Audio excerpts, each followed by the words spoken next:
Tak volám sa Vlado a chcel by som sa s vami podeliť so svedectvom, ako som prišiel k Pánovi Ježišovi Kristovi. Pochádzam z katolíckej rodiny a musím začať úplne od začiatku, pretože ja som bol činný v tomto katolíckom presvedčení od teda útleho veku, predškolského. Začal som ministrovať v kostole skôr, ako som začal chodiť do školy. A teda prešiel som, celú základnú školu som ministroval, prešiel som všetkými teda tými obradmi, poznal som liturgiu, vedel som v zásade všetko, čo sa pri svätých omšiach deje, aj pri krstoch, aj pri sobášoch a svadbách, teda pohreboch. Hej. Takže z toho pohľadu od začiatku som bol vlastne takým spôsobom k tomu vedený. Mal som starého otca, ktorý bol takisto činný, on teda vybral do zvončeka. On veľmi rád si na ňo spomínam, lebo on bol taký, mal som ho rád, bol taký, ktorý mi vedel z pamäti rozprávať príbehy starého zákona, takže keď som bol na prázdninách, tak ma tak viedol a povzbudzoval k tomu. A teda od malička som potom prijal všetky tie veci, ktoré súvisia s životom, aktívnym životom v katolíckej cirkvi. A nebral som to povrchne, bral som to úprimne a to bolo vlastne, pre mňa to bolo, že buď verím, alebo neverím, a to verím znamenalo len to katolícke a som iné v zásade, hej, som z toho kraja z Detvy a tam je len katolícky kostol, hej, v tomto zmysle. A teda prijal som sväté príjmanie, birmovku, no všetky sviatosti v zásade, okrem posledného pomazania. Tak, to som tak zrýchlil. Hej. Ono to bolo, ten život, ktorý bol už od útleho, ja som to bral tak, že proste aj to bolo za komunizmu, hej, že keď sa aj v škole pýtali, že kto verí, tak on sa prihlásil automaticky. Veriaci človek bol priradený k katolíckej viere. Hej. No, tak vlastne, tak som to mal. No a bral som to vážne. Bral som to učenie, ktoré mi bolo predkladané, tak ako je predkladané. Hej. Boli to pre mňa autority. Tie autority boli, ja som videl v zásade tých kňazov, ako tých, ktorí odovzdali život Bohu, v zmysle, že sa zriekli aj teda manželstva. No tak to musí byť už teda rozhodnutie, tak som to bral, hej, takto. A tí, s ktorými som sa stretol, to boli kňazi verní Bohu, hej, v tej katolíckej viere. Hej. A to nebolo len teda v tom, že by sme spolu boli na tých liturgických omšiach, ale teda aj hrávali sme šachy, futbal, chodili sme proste ministranti, mali sme akcie. No a ešte okrem toho, keď som potom bol v tom vyššom veku, teda no, už na strednú, keď som prišiel, hej, tak som sa chytil gitary a mali sme tam tie spevokoly. Tak v Detve bol jeden taký, ktorý bol vždycky, navštevovali sme nielen sväté omše, ktoré boli teda v rámci farnosti, ale sme aj cestovali, robili sme akcie, akadémie, hej, spievali sme. Biskup Baláš organizoval vždycky na Starých horách púť k Pane Márii a tam sme chodili, spievali. Mariánska úcta, všetko išlo proste, ja som to bral, jak to učili. Hej.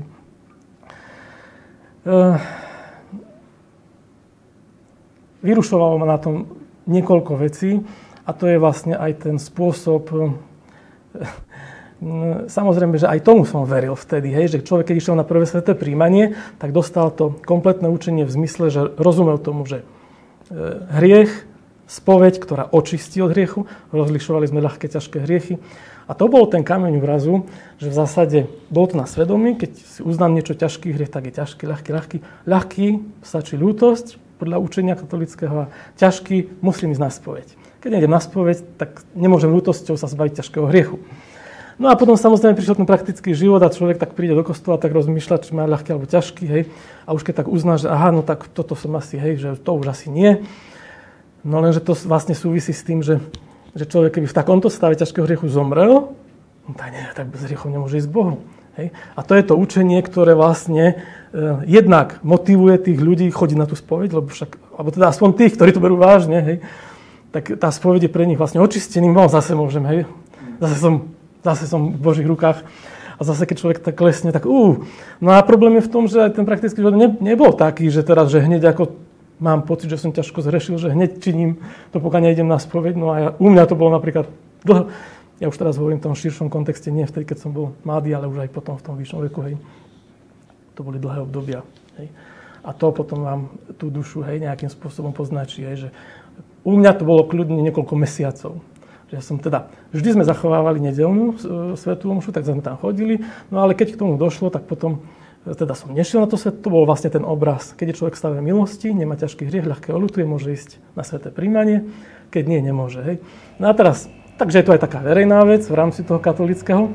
No a keď tam človek nejde, tak si uvedomuje, ja tak rozmýšľam, no tak fakt akože, hej, že vyjdem vonku, niečo ma zrazí a teraz, že a čo? Tak toto bolo úplne také pre mňa, že to jak mám žiť s tým, hej?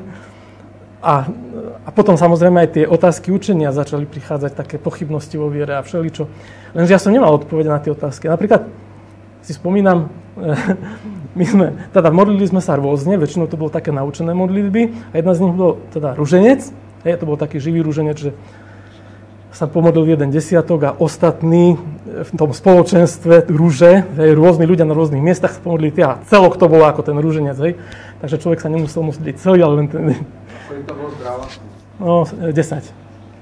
10 zdráva sú, jeden očenáš. No ale to som ešte bol v tom, na základnej škole, keď som sa tak modlil s mámou a hovorím, že tá pačuje a teda, že prečo sa vlastne modlíme k Pane Márii? Hej. A on, že neviem, opýtaj sa kňaza.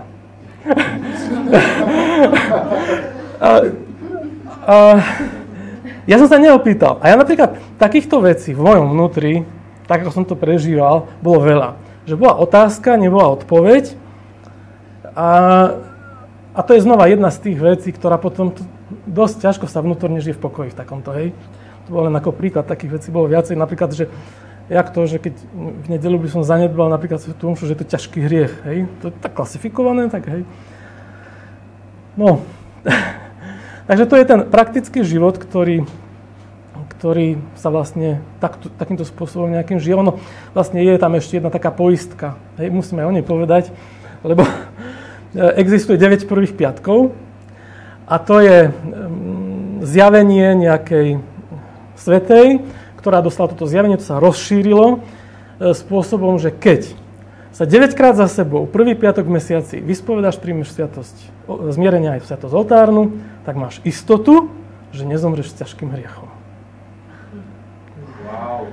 Takže to prvé, hneď ako sme došli k svätému príjmaniu, hej, tak vlastne prvé, čo bolo, že automaticky sme dostali kartičku a že hneď po prvom príjmaní 9 prvých piatkov. Hej. Takže to sme vlastne takto zachovávali. No len problém bol ešte aj v tom taký praktický, že keď sa veľa ľudí v piatok nahrnulo, oni to nestihli vyspovedať, tak sa to presunulo na sobotu a potom pán farár, to nevadí, že to nebolo v piatok, môže to byť v sobotu aj v nedeľu. To si len tak spomínam. Ale ja som už mal potom takú neistotu, že však no dobre, tak ja mám pocit, že som ich spravil, ale potom spätne, keď som sa tak díval, že spravil som ich, či nespravil. A teraz furt som bol v tej takej vnútornej, že dobre, a teraz, že zomrem s tým ťažkým hriechom alebo nie, alebo jak je to so mnou. No, to tak vám hovorím tak úprimne, ale tak, že takéto prežívanie toho katolického malo rôzne tie farby, hej. A ten, ktorý to vezme tak nejak, že nie tak úplne, hej, tak si tam môže akože nájsť taký ten nejaký kvázi pokoj, hej, že ten zvykový, hej. Ale keď by človek išiel, že chcem to mať tú istotu nejakú, alebo teda, že čo, tak akože nakoniec, samozrejme, vtedy som tomu veril, ale teraz viem, že iné zjavenie nie je len to biblické, hej. Takže vlastne zjavenie, ktoré ona mala, no tak to nepochádza od dobrého. No. Ja teraz hovorím veľa o tom starom živote. No ale hovorím to preto, že to má praktický význam. Hej. No tak na tej strednej škole, keď som prišiel na internát, tak ešte ovplyvnený tým, že keď sa niečo povedalo škaredé na katolícku cirkev, tak som to bral ako komunistickú propagandu. Hej. To znamená, vedel som, že na dejepise sa učia toto, hej, ale som to bral tak, jak iné veci, ktoré, hej, človek si tak dá, že bokom, že toto tak asi nebude. No. Takže ja keď som prišiel na strednú, tak ja som katolícku cirkev obhajoval, boli sme 14 na izbe, potom 16. Ja som tam obhajoval katolícku cirkev ako tú, ktorá je svätá. A veril som tomu. Katolícka cirkev je svätá, len ľudia v nej sú hriešní. Hej. Ale ako cirkev je svätá, to je proste tajomstvo.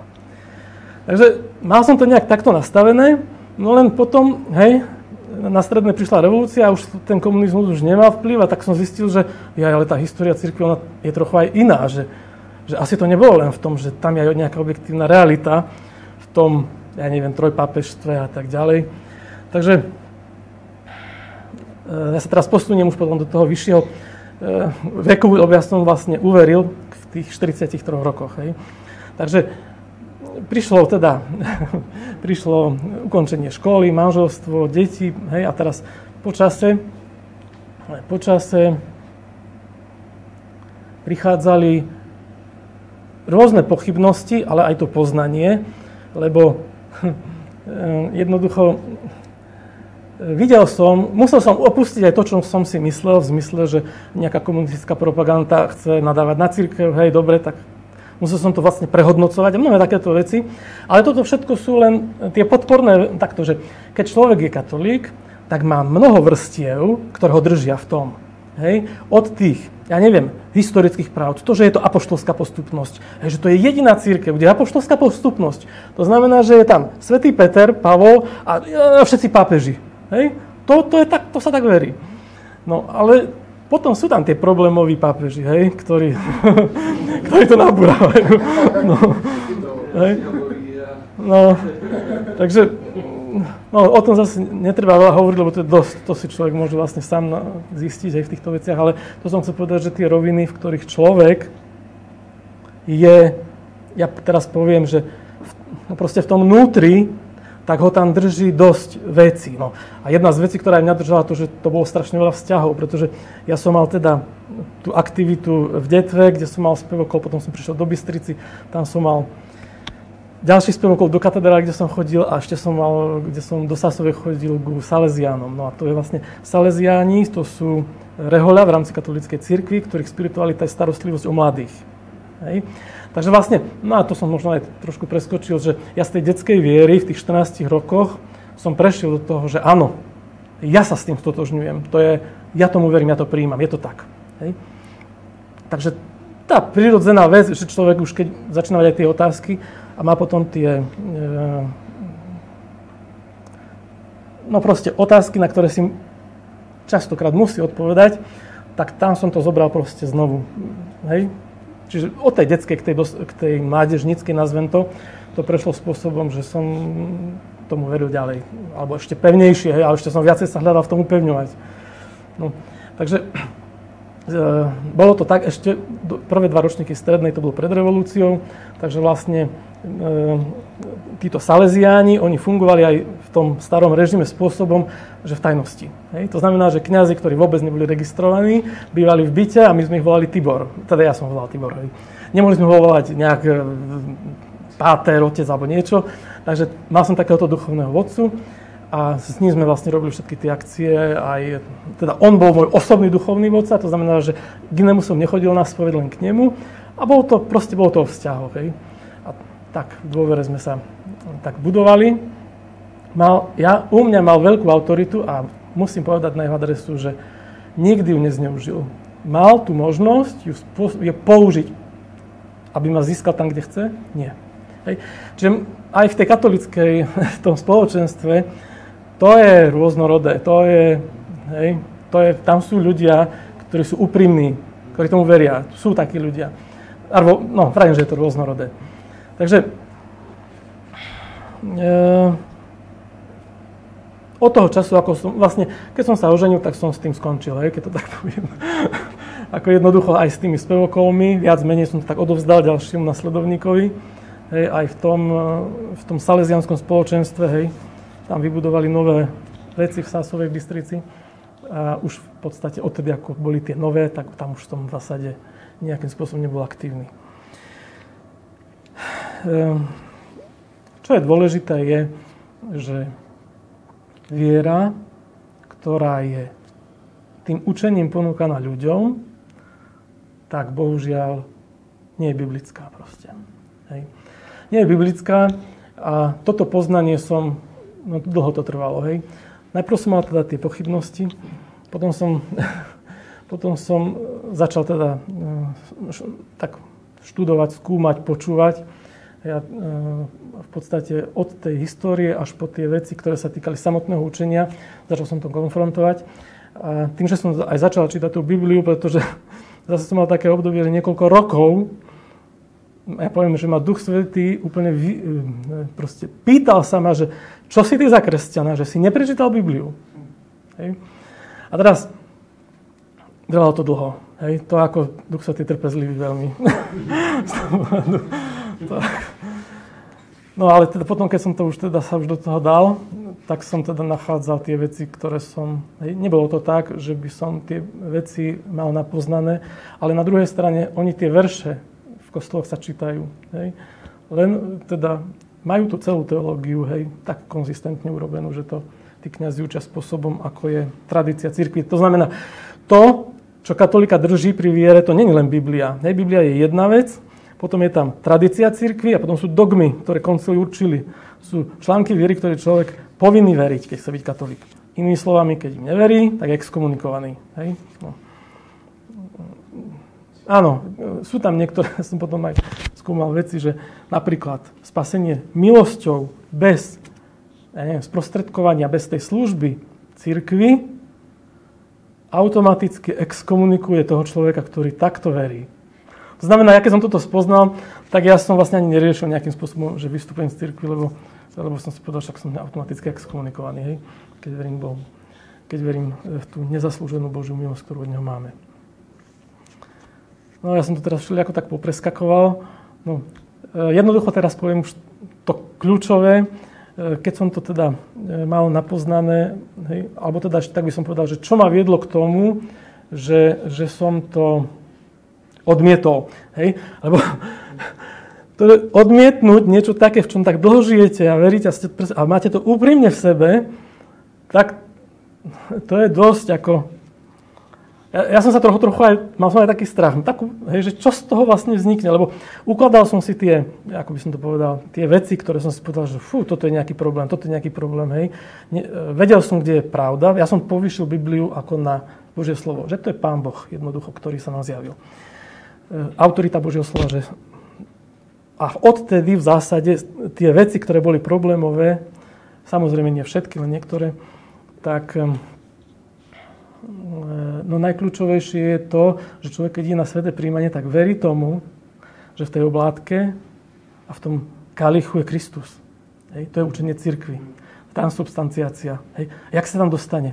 No, že v svätej omši sa je pozdvihovanie a pri tých slovách toto je moje telo, toto je moja krv, prechádza Boh, že sa vteľuje do tých vecí, do toho chleba a do toho vína a človek, keď ho prijíma, ako ten chlieb, tak príjma Pána Ježiša Krista. A potom odchádza a rozpráva sa s ním. Je to takto proste. No a samozrejme, Biblia hovorí, že teda Kristus raz navždy zomrel spravodlivý za nespravodlivých a už viac neumiera.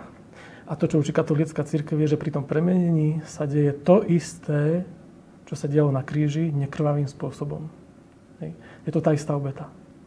Učenie katolíckej cirkvi hovorí, že tá obeta na kríži, na Golgote, ktorá sa reálne stala v roku 33, alebo teda, hej, tak tá istá sa deje pri všetkých omšiach, pri premenení nekrvavým spôsobom.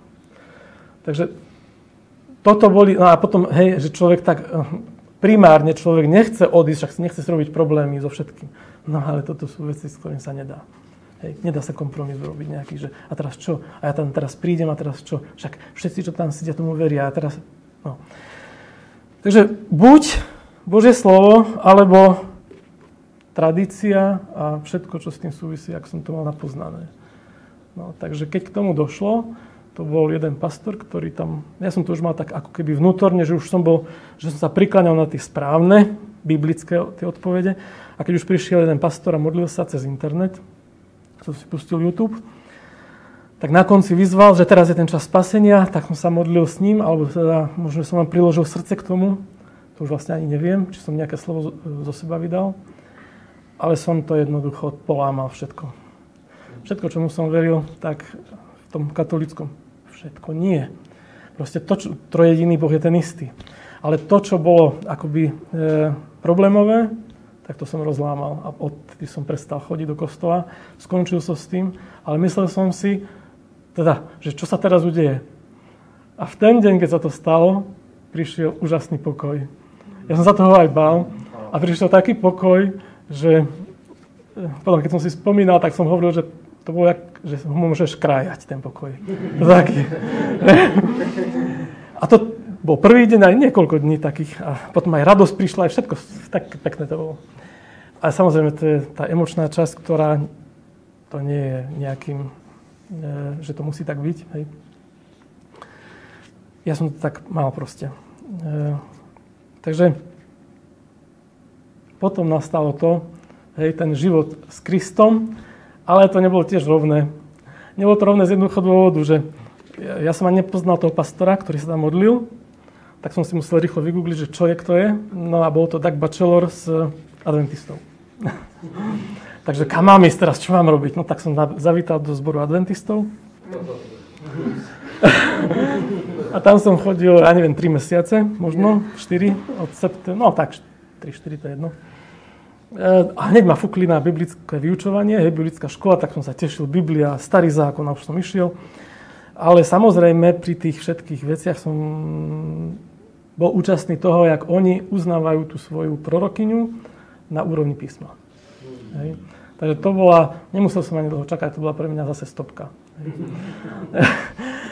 Tak, a teraz, že čo? Hej, tak znovu, tak web Obrátený katolík.sk, tak som tam napísal pár mailov jednému človeku a ten mi poradil, že vieš čo, že nájdi si kresťanské zbory na blízku, najbližšie v meste, lebo oni sú akože na viacerých miestach Slovenska. A že to je také, že, hej, že tam, že je to biblický, že sú to veriaci, obrátení, znovuzrodení ľudia, ktorí môže žiť. No. Tak som našiel a vlastne tam som doteraz. No. Čiže záver, ďakujeme Bohu, lebo je dobrý. Jeho milosrdenstvo trvá na veky. On nás spasil bez našich zásluh. My jemu patríme, jeho krvou sme očistení a môžeme sa s tým tešiť, radovať a smrť nás nemôže vyľakať z toho, lebo už to není v tom, že by som teraz, že zomriem s ťažkým hriechom, ľahkým hriechom, lebo on si vzal všetky moje hriechy a pribil ich na kríža. Všetky moje hriechy v čase, keď on zomrel, boli budúce, hej. Čiže lebo my sme rozlišovali medzi svojimi minulými hriechmi, do spovede boli odpustené, ale budúce nie, hej. No lenže keď Kristus zomrel, tak moje hriechy všetky boli budúce. Tak to beriem tak, že vlastne že vlastne on mi zobral všetky hriechy. S tým nemusím vlastne polemizovať. Tak, chvála Pánu.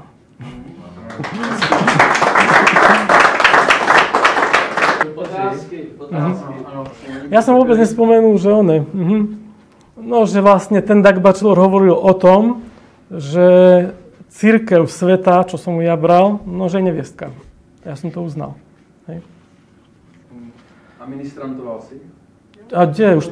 To som skončil na základnej. No. A hlídal si i hrob? Ako když byl...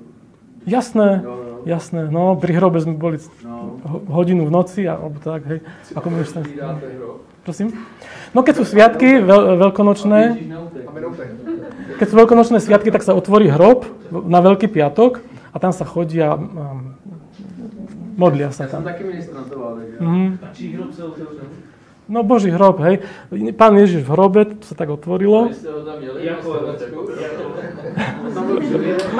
Socha, hej. Na Slovensku. No. Tak, tradícia, hej. A chodil si teda na pohřby a dostával si za to odměnu? Ja taky, no. Ale jsem dostal 50 A tady víš, jak pán nemocný, že vlastně, jak dlouho si byl katolíkem a byl si jako, věřil si tomu úplně z celého srdce, ale jenom si poznal, že to je špatně a během chviličky tě prostě obrátil. To nebola chvílička. Jak dlouho to trvalo? Víš, co si vytrpěl? Víš, jaká byla kosa v kostele? Ja neviem, odkiaľ to mám pokladať, lebo napríklad, keď si zoberiem tú otázku, ktorú som položil, keď som mal možno 8 rokov, máme, som povedal, že prečo sa modlíme k Márii, tak tá ostala otvorená. Hej. Že ja neviem, ale tak to je, tam tak, hej. Na to je tá bolesť duše, hej, že ona sa nehojí, lebo to sa akože otvorí a možno, aby som nebol, možno, že som to ešte niekomu, hej, sa spýtal, ja si už nepamätám to všetko, že mi niekto dal na to niekedy odpoveď, ale tak som chcel povedať, že koľko to trvalo, hej. No tak je veľké obdobie také, že kde som mal také tej pochybnosti a už som to z toho, ako som to bral vážne, tak už som, že to nemôže tak byť, hej. Že jak je to, no ale keď som napríklad spovedal z pochybností, no tak ma za to chválili. Že dobre, že mám pochybnosti, že aspoň sa nad tým niekto zamýšľa. Že to není len tak, že hej, normálne som reálne bol pochválený za to, že...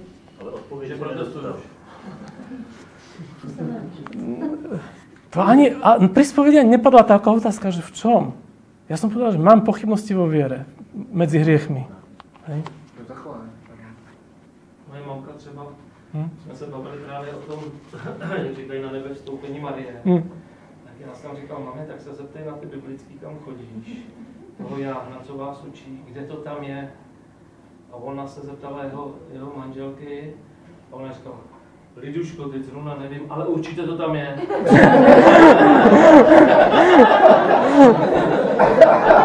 No, není to tam. No. Není to tam. A jak vy berete jako papež, jako katolíci, jako co je pro vás jako papež? To je zástupca, námestník Kristov, tak.